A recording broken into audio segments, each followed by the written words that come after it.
मेरा wedding day कोई dream come true नहीं था। ऐसा लग रहा था जैसे कोई भारी कंबल हो जो मेरे एस्पिरेशंस को दबा रहा हो। हवा में गेंदे के फूलों और अगरबत्ती की खुशबू भरी हुई थी, लेकिन मेरे लिए प्रिया इसमें कॉम्प्रोमाइज और एक अनचाहे फ्यूचर की महक थी। मेरे पेरेंट्स को लगता था कि वो मेरी हैप्पीनेस सिक्योर कर रहे हैं। उन्होंने विराज को चुना था, एक अच्छे खानदान का लड़का। वो स्टेबिलिटी और रिस्पेक्ट की बातें करते थे। मुझे तो बस दरवाजे बंद होने की आवाज सुनाई दे रही थी। मेरे अपने चॉइसेस धुंधले पड़ रहे थे। मेरा दिल एक खामोश रिबेलियन से दुख रहा था, जिसे मैं जोर से कहने की हिम्मत नहीं कर पा रही थी। वो कहते थे ट्रेडिशंस बहुत पुराने हैं। मेरी अनहैप्पीनेस भी उतनी ही पुरानी लग रही थी। रिचुअल्स बहुत इलैबोरेट थे, कलरफुल थे और बाकी सबके लिए मीनिंग से भरे थे। मेरे लिए वो बस मोशंस थे। मैं एक पपेट की तरह हिल रही थी, जिसकी डोर कन्वेंशन खींच रहा था। मेरी स्माइल एक केयरफुली पेंटेड मास्क थी। वो अंदर के टर्मोइल को छुपा रही थी। मैंने अपने ड्रीम्स के बारे में सोचा और पढ़ने की, दुनिया देखने की अपनी डिजायर के बारे में। अब मुझे एक ऐसी लाइफ से बांधा जा रहा था जो मैंने नहीं चुनी थी, एक ऐसे आदमी से जिसे मैं जानती नहीं थी। सीक्रेट फायर तेज जल रही थी, लेकिन मेरी ठंडी रिजेंटफुल स्पिरिट को इससे कोई गर्माहट नहीं मिल रही थी। मैंने सोचा, क्या किसी ने मेरे रोके हुए आंसू देखे, या उन्हें सिर्फ एक ड्यूटीफुल डॉटर, एक ओबीडियंट ब्राइड दिखाई दे रही थी। विराज, उसका नाम अब मेरे नाम से जुड़ गया था। मैं उससे बस कुछ बार ब्रीफली मिली थी। वो शांत लगता था, शायद शाय भी। हमारी बातें स्टिल्टेड होती थीं, मुस्कुराते हुए रिलेटिव्स की देखरेख में। मैं उसके बारे में क्या जानती थी, वो मेरे बारे में क्या जानता था? हम दो स्ट्रेंजर्स थे जिन्हें सदियों पुराने कस्टम्स ने एक साथ बांध दिया था। मेरे फ्रेंड्स ने लव मैरिजेस के बारे में, अपना रास्ता खुद चुनने के बारे में बातें की थी। उनके शब्द मेरे दिमाग में गूंज रहे थे, मेरे लिए बनाए गए रास्ते से बिल्कुल अलग। मुझे बहुत ज्यादा इनजस्टिस महसूस हो रहा था। मेरी लाइफ दूसरों के डिसीजंस पर क्यों डिपेंड थी, चाहे वो कितने भी वेल इंटेंशन्ड क्यों ना हो। जैसे ही सेरेमोनीज खत्म हुई, मैंने एक नए घर में, एक नए फैमिली में कदम रखा। वो विराज का घर था। उसके फैमिली ने खुले दिल से और प्यार भरे शब्दों से मेरा वेलकम किया। फिर भी मुझे एक आउटसाइडर, एक इम्पोस्टर जैसा महसूस हो रहा था। मुस्कुराहटें कुछ ज्यादा ही ब्राइट लग रही थीं, खुशी कुछ ज्यादा ही लाउड। मेरा अपना दिल सीने में एक भारी पत्थर जैसा था। मैं एस्केप करना चाहती थी, समय को पीछे ले जाने का कोई तरीका ढूंढ रही थी। लेकिन समय नदी की तरह बस आगे बढ़ता है। मैं उसकी धारा में फंस गई थी, एक अनजान समंदर की ओर बढ़ रही थी। ट्रेडिशन का वजन बहुत ज्यादा था। वो मेरे कंधों पर दबाव डाल रहा था, मेरी नई रियलिटी को शेप दे रहा था। एक ऐसी रियलिटी जिसे एक्सेप्ट करने के लिए मैं अभी तैयार नहीं थी। Gap 2S। मेरा मन यादों की एक गैलरी था और करण की तस्वीर सबसे प्रोमिनेंट जगह पर टंगी थी। करण, मेरा कॉलेज लव, वो सब कुछ था जो विराज नहीं था। वो वाइब्रेंट था, हंसी और बड़ी बड़ी बातों से भरा हुआ। उसने एडवेंचर, पैशन और फ्रीडम से भरे फ्यूचर की एक पिक्चर बनाई थी। हम दुनिया घूमेंगे, उसने कहा था। हम कन्वेंशन को डिफाई करेंगे। उसके शब्द मेरे यंग, इम्प्रेशनेबल दिल के लिए पोएट्री जैसे थे। वो मेरे ड्रीम समझता था, या मुझे ऐसा लगता था। वो सूरज था और विराज उसके सामने एक दूर का फीका सा चांद लगता था। ये अरेंज्ड मैरिज उस वाइब्रेंट पास्ट के साथ एक बिट्रेयल जैसा लग रहा था। मेरी नई लाइफ के शांत पलों में कर्ण की आवाज मेरे कानों में फुसफुसाती थी। मुझे उसका इजी चार्म, उसका कॉन्फिडेंट अंदाज याद आता था। उसके पास मुझे दुनिया का सबसे स्पेशल पर्सन फील कराने का एक तरीका था। विराज दूसरी तरफ रिजर्व्ड था। उसकी प्रेजेंस अनअस्यूमिंग थी। वो कमरे को बॉयस्ट्रस एनर्जी से नहीं भरता था। वो स्टेडी था, शायद मेरी रेस्टलेस स्पिरिट के लिए कुछ ज्यादा ही स्टेडी। कॉन्ट्रास्ट बिल्कुल साफ था और इससे मेरा रिजेंटमेंट और बढ़ रहा था। मैं खुद को लगातार दोनों आदमियों को कंपेयर करते हुए पाती थी। विराज का हर क्वाइट जेस्चर करण के फ्लैम्बॉयंट डिक्लेरेशंस के सामने तोला जाता था। मेरी मैरिज के शुरुआती दिन इसी इंटरनल कॉन्फ्लिक्ट में बीते। मैं विराज को करण के लिए अपनी लॉन्गिंग से धुंधले हुए लेंस से देखती थी। अगर विराज धीरे से बोलता तो मुझे करण की कॉन्फिडेंट ऑरेटरी याद आती। अगर विराज घर पर एक क्वाइट इवनिंग सजेस्ट करता तो मैं उन स्पॉन्टेनियस आउटिंग्स के लिए तरसती जो करण ने प्रॉमिस की थी। ये विराज के साथ अनफेयर था, ये मैं कहीं गहरे जानती थी। लेकिन दिल की अपनी जिद होती है। वो उसे चिपका रहता है जिसे वो खो चुका मानता है। करण एक ऐसी लाइफ रिप्रेजेंट करता था जो मुझे लगता था मुझे चाहिए, एक्साइटमेंट और रोमांस से भरी लाइफ। ये नई लाइफ फीकी, प्रिडिक्टेबल लगती थी। मेरा खोया हुआ प्यार एक आइडियलाइज्ड फैंटम था। वो मेरी मेमोरी में परफेक्ट था क्योंकि हमारी स्टोरी अधूरी थी। कोई मंडेन रियलिटीज नहीं थी, कोई एवरीडे चैलेंजेस नहीं थे जो उसकी इमेज को खराब कर सके। वो यूथफुल पैशन का सिंबल बना रहा, उन चॉइसेस का जो मुझे लगता था मुझसे छीन लिए गए थे। ये फैंटम मेरे और विराज के बीच एक साइलेंट बैरियर बनकर खड़ा था। इसकी वजह से मैं देख नहीं पा रही थी कि मेरा हस्बैंड असल में कैसा इंसान है। मैं प्रेजेंट से ज्यादा पास्ट में जी रही थी। करण की हंसी की गूंज विराज की कॉन्वर्सेशन की जेंटल कोशिशों को दबा देती थी। मेरा दिल बंद था। एक ऐसे प्यार के भूत से गार्डेड था जिसे मैं अपना एकमात्र सच्चा प्यार मानती थी। विराज पेशेंस का एक जीता जागता उदाहरण था। उसने मेरी कोल्डनेस, मेरी अनकही अनहैप्पीनेस को जरूर महसूस किया होगा। फिर भी उसने मुझ पर कभी प्रेशर नहीं डाला। उसने वो वाइफली अफेक्शन नहीं मांगा जो मैं साफ तौर पर देने को तैयार नहीं थी। उसने बस मुझे स्पेस दिया। वो हमारे शेयर्ड घर में एक क्वाइट ग्रेस के साथ रहता था। वो समझता था, शायद मुझसे भी बेहतर, कि मेरे दिल को टाइम चाहिए। उसने खामोशियों को फोर्स्ड चीयरफुलनेस से नहीं भरा, बल्कि उसने उन्हें वैसे ही रहने दिया, मेरे अंदर चल रहे टर्मोइल की रिस्पेक्ट करते हुए। उसका पेशेंस पैसिव वेटिंग नहीं, बल्कि एक एक्टिव अंडरस्टैंडिंग थी। वो छोटे छोटे कंसिस्टेंट तरीकों से अपनी रिस्पेक्ट दिखाता था। वो हमेशा मेरे दिन के बारे में पूछता था। वो सुनता था, सच में सुनता था, जब मैं बोलना चाहती थी, जो शुरू में बहुत कम होता था। वो कभी इंटरप्ट नहीं करता था। उसे मेरी स्ट्रॉन्ग कॉफी की प्रेफरेंस याद थी, जैसी मेरी माँ बनाती थी। जब मैं रात देर तक अपने एग्जाम्स के लिए पढ़ती थी, जिन एग्जाम्स को जारी रखने पर मैंने जोर दिया था, तो वो इंश्योर करता था कि एक फ्रेश कप तैयार हो। उसने मेरी एजुकेशन जारी रखने की नीड पर कभी सवाल नहीं उठाया।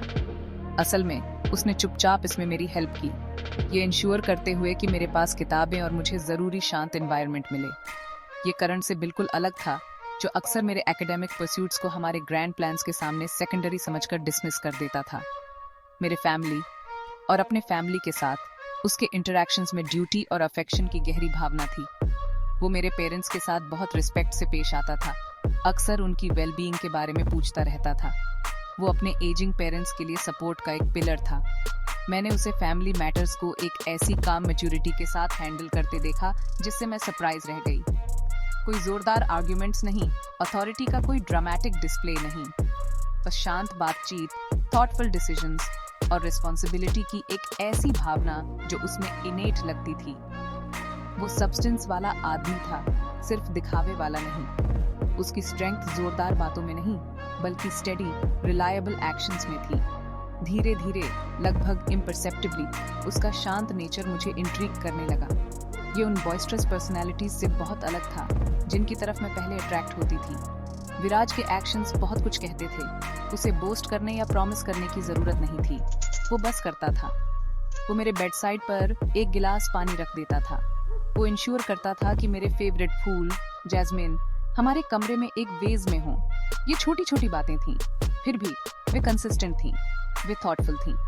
वे एक ऐसे आदमी का प्रूफ थीं जो ध्यान देता था, एक ऐसा आदमी जो अपने अंडरस्टेटेड तरीके से केयर करता था। वो मुझे ग्रैंड जेस्चर से जीतने की कोशिश नहीं कर रहा था, बल्कि जेन्युइन एवरीडे काइंडनेस से। एक शाम मेरी छोटी बहन ने फोन किया। कॉलेज प्रोजेक्ट को लेकर परेशान थी। मैं उसे शांत करने की कोशिश कर रही थी, दूर से हेल्पलेस महसूस कर रही थी।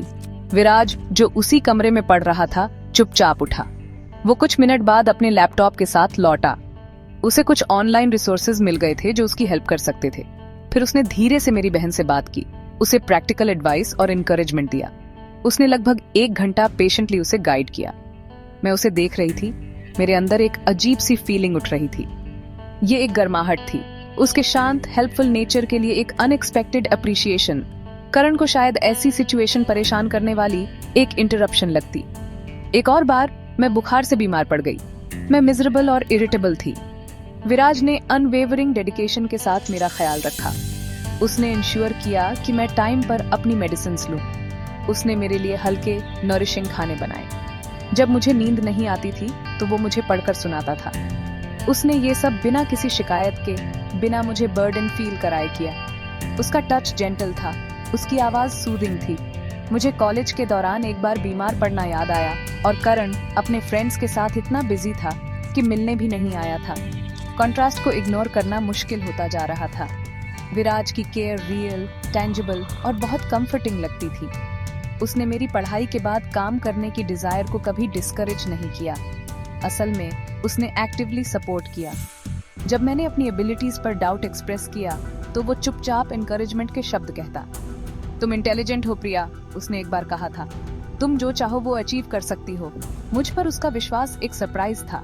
करण हमेशा मेरे करियर को लेकर वेग रहता था। उसके अपने एम्बिशन सेंटर स्टेज पर रहते थे। विराज हालांकि जेन्युइनली चाहता था कि मैं अपने लिए सक्सीड करूं। उसने मेरा पोटेंशियल देखा, तब भी जब मैं अपनी अनहैप्पीनेस में इतनी खोई हुई थी कि खुद नहीं देख पा रही थी। ये मेरे लिए एक न्यू एक्सपीरियंस था। एक दिन मुझे उसकी एक छोटी पुरानी डायरी एक ड्रॉर में रखी मिली। मेरी क्यूरियोसिटी मुझ पर हावी हो गई और मैंने अंदर झांका। वो बड़े बड़े विचारों से नहीं, बल्कि सिंपल ऑब्जर्वेशंस, पक्षियों के स्केचेस और पढ़ी हुई किताबों के नोट्स से भरी थी। उसमें एक दबा हुआ फूल था, एक ऐसा फूल जिसके बारे में मैंने हफ्तों पहले यूं ही कहा था कि मुझे पसंद है। उसे याद था, इतनी छोटी सी बात, फिर भी ये एक ऐसी अटेंटिवनेस दिखाती थी जिसे मैंने एक्नॉलेज नहीं किया था। ये छोटे जेस्चर्स, उसके सच्चे कैरेक्टर की ये झलकियां मेरे दिल के चारों ओर बनाई दीवार को तोड़ने लगी। वे अंडरस्टैंडिंग के छोटे बीजों की तरह थे जो धीरे धीरे जड़ पकड़ रहे थे। लाइफ के सच सामने लाने के अजीब तरीके होते हैं जब आप लीस्ट एक्सपेक्ट करते हैं। एक दोपहर ग्रोसरीज की शॉपिंग करते हुए मैं कॉलेज की एक म्यूचुअल फ्रेंड से टकरा गई। यूजुअल हेलो हाय के बाद उसने करण का जिक्र किया। ओह करण, उसने थोड़ा झिझकते हुए कहा। उसकी कुछ महीने पहले शादी हो गई, बहुत लैविश वेडिंग थी। उसने अपने बॉस की बेटी से शादी की है, तुम्हें पता है। उसके लिए तो काफी स्टेप अप है। ये शब्द मुझ पर एक अनएक्सपेक्टेड झटके की तरह लगे। करण, जिसने सोसाइटल नॉर्म्स को डिफाई करने की बातें की थी, उसने कन्वीनियंस और एम्बिशन का रास्ता चुना था। हमारी कभी कभार होने वाली और ज्यादातर वन साइडेड कम्युनिकेशंस में उसने मुझे ये कभी नहीं बताया था। कुछ हफ्ते बाद, शायद अपने नए स्टेटस से हिम्मत पाकर या बस बोर्डम से, करण ने खुद मुझे फोन किया। उसकी आवाज अभी भी चार्मिंग थी, लेकिन उसमें एक ऐसी अंडरकरंट थी जिसे मैंने पहले नोटिस नहीं किया था या शायद इग्नोर करना चुना था। उसने अपनी नई लाइफ, अपनी वाइफ की इन्फ्लुएंशियल फैमिली, अपने तेजी से बढ़ते करियर के बारे में लंबी बातें की। फिर उसने कैजुअली मेरे बारे में पूछा। जब मैंने विराज का जिक्र किया तो उसने थोड़ा कॉन्डिसेंडिंग रिमार्क किया। अभी भी उस क्वाइट ट्रेडिशनल बंदे के साथ हो? कुछ लोग सिंपल लाइफ प्रेफर करते हैं, आई सपोज। उसका टोन डिसमिसिव था, लगभग तरस खाने वाला। चुभा, लेकिन वैसे नहीं जैसे पहले चुभता। फिर उसने मिलने का सजेशन दिया। पुरानी यादों के लिए, उसने कहा। उसकी आवाज कुछ ज्यादा ही स्मूथ थी। हमारे बीच कुछ स्पेशल था प्रिया, ये मत कहना कि तुम भूल गई हो। उसके शब्दों में एक मैनिपुलेटिव एज थी। उसने हमारे पास्ट को बढ़ा चढ़ाकर बताया, अपनी रेस्टलेसनेस और कमिटमेंट की कमी को कन्वीनियंटली भूलते हुए। उसे लग रहा था कि मैं अभी भी उसके लिए तड़प रही हूँ, इंतजार कर रही हूँ कि वो मुझे मेरी सपोजिटली डल लाइफ से रेस्क्यू करे। जिस करण को मैं याद करती थी, मेरे यूथ का आइडियलाइज्ड हीरो, वो मेरी आंखों के सामने, या यूं कहें मेरे फोन के रिसीवर के जरिए टूट रहा था। कॉन्वर्सेशन के बाद मुझे एम्प्टी और फूलिश महसूस हुआ। विराज के बारे में उसके शब्द जो नीचा दिखाने के लिए थे, असल में मुझे मेरे हस्बैंड को एक न्यू लाइट में देखने पर मजबूर कर गए। विराज की सिंप्लिसिटी, उसके ट्रेडिशनल वैल्यूज वीकनेसेस नहीं थे, वे उसकी इंटेग्रिटी, उसके ग्राउंडेड नेचर के साइंस थे। करण के grand plan, self serving ambition से ज्यादा कुछ नहीं थे। उसके प्रॉमिसेस खोखले थे। उसका दिखाया हुआ प्यार अब सुपरफिशियल लग रहा था, जेन्युइन इमोशन के बजाय एक परफॉर्मेंस। मास्क उतर चुका था और उसके पीछे एक ऐसा आदमी था जिसे मैं अब पहचानती भी नहीं थी, नहीं एडमायर करती थी। सच, हालांकि पेनफुल था, लिबरेटिंग भी था। सेक्शन 6, दिल का जागना, विराज को एक नई नजर से देखना। करण से हुआ डिसिल्यूजनमेंट एक सॉल्वेंट की तरह काम कर गया, मेरे दिल के चारों ओर की कड़वी परत को घोलता हुआ। अचानक मैं विराज को ज्यादा क्लियरली देख सकती थी। उसकी खामोशी खालीपन नहीं, बल्कि एक गहराई थी जिसे मैं समझ नहीं पाई थी। उसके ट्रेडिशनल वैल्यूज रिस्ट्रिक्टिव नहीं, बल्कि स्टेबिलिटी और रिस्पेक्ट की फाउंडेशन थे। वो दुनिया को इम्प्रेस करने की कोशिश नहीं कर रहा था, वो बस अपने प्रिंसिपल्स पर जी रहा था। उसकी कंसिस्टेंट काइंडनेस, उसका अनवेवरिंग सपोर्ट, मेरे मूड्स को पेशेंटली सहना, ये एक बोरिंग आदमी के साइंस नहीं थे, बल्कि एक बहुत अच्छे इंसान के थे। मेरा रिजेंटमेंट पहले हेजिटेंट, फिर बढ़ती हुई एडमिरेशन में बदलने लगा। मुझे वो स्पेसिफिक इंस्टेंसेस याद आने लगे जहां विराज ने इनक्रेडिबल कैरेक्टर दिखाया था। एक बार एक दूर के रिलेटिव ने मेरी पढ़ाई पर फोकस करने को लेकर हाउस होल्ड ड्यूटीज के बजाय एक थॉटलेस रिमार्क किया था। मैं अपसेट और विथड्रॉन हो गई थी।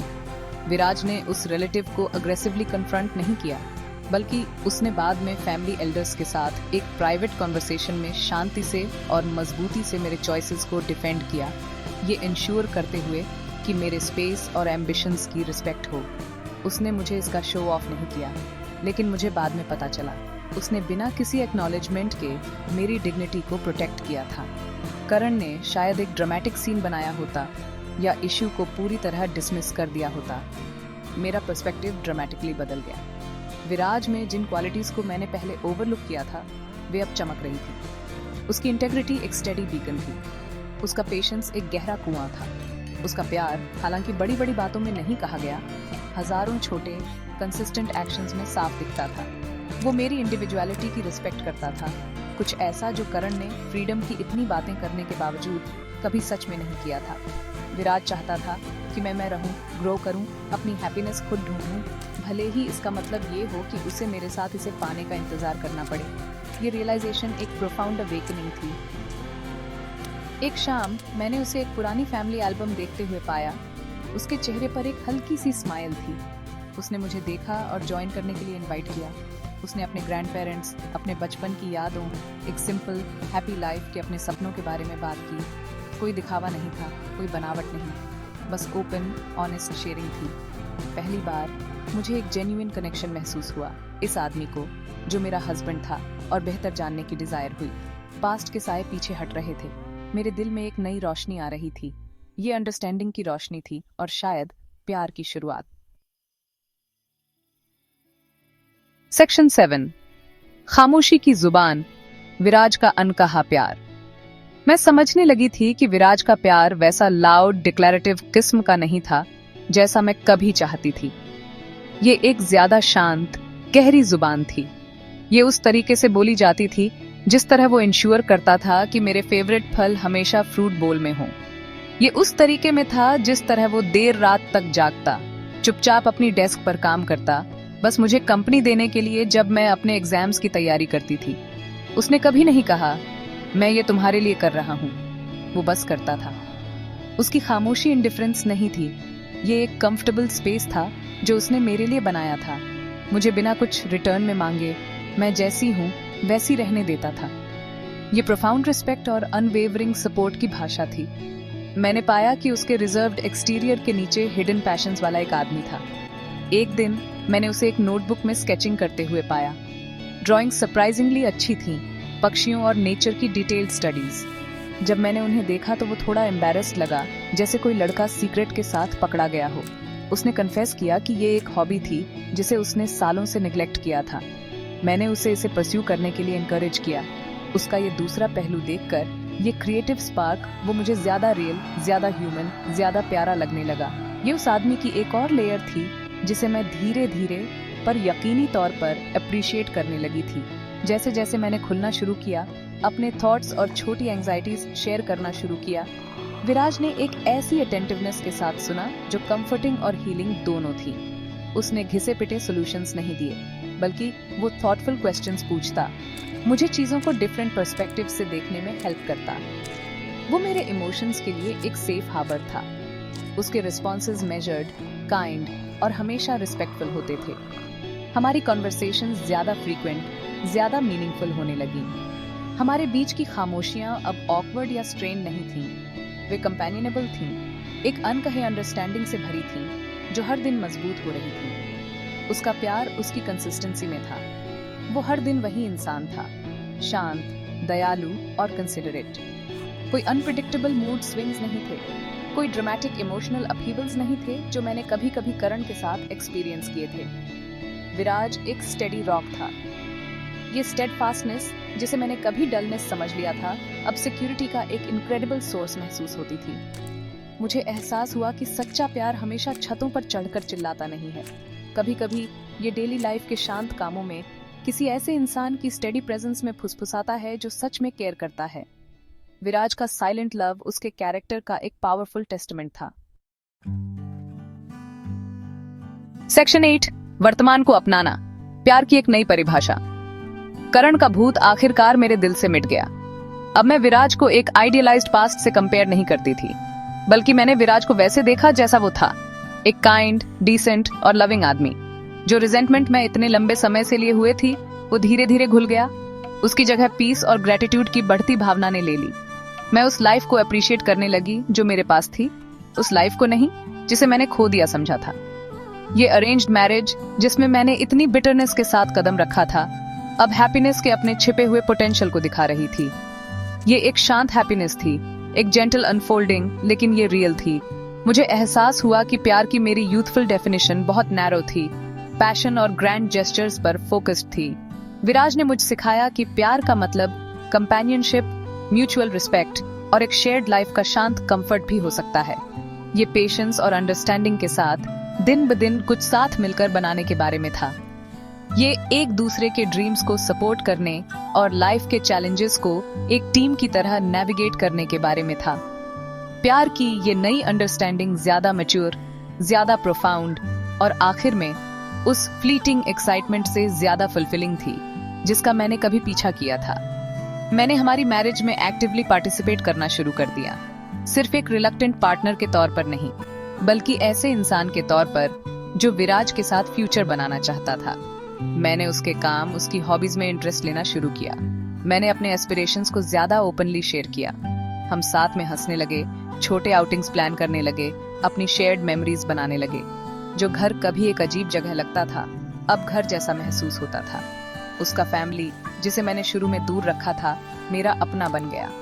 इस बनते कनेक्शन में एक सिंपल ब्यूटी थी, एक गर्माहट जो हमारी एवरीडे लाइव्स में समा गई थी। पास्ट को जाने देना एक भारी वजन उतारने जैसा था।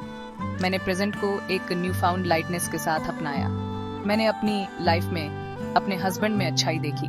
मैं समझ गई कि कभी कभी जो हम सोचते हैं कि हमें चाहिए, वो असल में हमारी जरूरत नहीं होती। मेरे पेरेंट्स ने अपनी समझदारी में विराज में कुछ ऐसा देखा था जो मैं अपने प्रीकंसीव्ड नोशंस से अंधी होकर नहीं देख पाई थी। उन्होंने एक कैरेक्टर वाले आदमी को चुना था, एक ऐसा आदमी जो मुझे चेरिश करेगा, और धीरे धीरे मेरा दिल भी उसे बदले में चेरिश करना सीख रहा था, डीपली और सिंसियरली। सेक्शन 9, दिलों का सफर। प्यार वहां मिला जहां उम्मीद न थी। रिजेंटमेंट से प्यार तक का सफर रातों रात नहीं हुआ। ये एक धीमा ग्रेजुअल ट्रांसफॉर्मेशन था, जैसे कोई फूल एक एक करके अपनी पंखुड़ियां खोलता है। लेकिन जैसे जैसे हर पंखुड़ी खुलती गई, उसने और ज्यादा ब्यूटी और ज्यादा डेप्थ दिखाई। मैंने खुद को जेन्युइनली विराज से प्यार करते हुए पाया। ये मेरे यूथफुल फैंटेसीज वाला, चक्कर आने वाला, सांस रोक देने वाला प्यार नहीं था। ये एक ज्यादा स्टेडी, ज्यादा वार्म, ज्यादा कंफर्टिंग प्यार था। ये रिस्पेक्ट, अंडरस्टैंडिंग और शेयर्ड एक्सपीरियंसेस की फाउंडेशन पर बना प्यार था। ये एक ऐसा प्यार था जो घर आने जैसा महसूस होता था। मैंने विराज की दी हुई सिक्योरिटी और स्टेबिलिटी को डीपली अप्रिशिएट किया, सिर्फ फाइनेंशियली ही नहीं बल्कि इमोशनली भी। वो एक ऐसी दुनिया में मेरा एंकर था जो कभी कभी कैओटिक लग सकती थी। मुझ पर उसके अनवेवरिंग बिलीफ ने मुझे अपने गोल्स परस्यू करने का कॉन्फिडेंस दिया। उसकी क्वाइट स्ट्रेंथ कंफर्ट का सोर्स थी। उसका जेंटल अफेक्शन एक डेली रिमाइंडर था कि मुझे चेरिश किया जाता है। उसने मुझसे कभी बदलने के लिए नहीं कहा। वो मुझसे वैसी ही प्यार करता था जैसी मैं थी, और ऐसा करके उसने मुझे खुद का एक बेटर वर्जन बनने के लिए इंस्पायर किया। हमारा बॉन्ड हर गुजरते दिन के साथ मजबूत होता गया, म्यूचुअल केयर और अफेक्शन के धागों से बुना हुआ। अरेंज्ड मैरिज, जिसे मैंने कभी पिंजरा समझा था, मेरा सैंक्चुरी बन गया था। इसने मुझे सिखाया कि प्यार सबसे अनएक्सपेक्टेड बागों में भी खिल सकता है। इसने मुझे दिखाया कि ट्रू पार्टनरशिप एक परफेक्ट इंसान को खोजने के बारे में नहीं है, बल्कि एक इम्परफेक्ट रियल ह्यूमन बीइंग में परफेक्शन देखना सीखने के बारे में है। विराज मेरे सपनों का फ्लैम्बॉयंट हीरो नहीं था, लेकिन वो मेरी लाइफ का रियल हीरो था।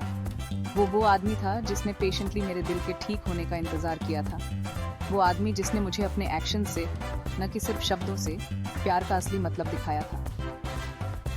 आज जब मैं विराज को देखती हूँ, मेरा दिल एक गहरे और अटूट प्यार से भर जाता है। ये एक ऐसा प्यार है जो शांत, मजबूत और सच्चा है। हमारी साथ की लाइफ कोई ड्रामेटिक फेरी टेल नहीं है, बल्कि दो ऐसे लोगों की एक ब्यूटीफुल स्टोरी है जिन्होंने एक दूसरे को पाया, शुरू में अपनी मर्जी से नहीं, बल्कि जिन्होंने साथ मिलकर प्यार की दुनिया बनाने का फैसला किया। मेरे सफर ने मुझे सिखाया कि कभी-कभी दूसरों के प्यार और समझदारी से हमारे लिए चुने गए रास्ते हमें उन मंजिलों तक ले जा सकते हैं जो हमने अपने लिए कभी इमेजिन भी नहीं की होती। मेरी शादी, जो कभी मेरी मर्जी के खिलाफ थी, मेरी सबसे बड़ी हैप्पीनेस और प्यार की सबसे गहरी अंडरस्टैंडिंग का सोर्स बन गई।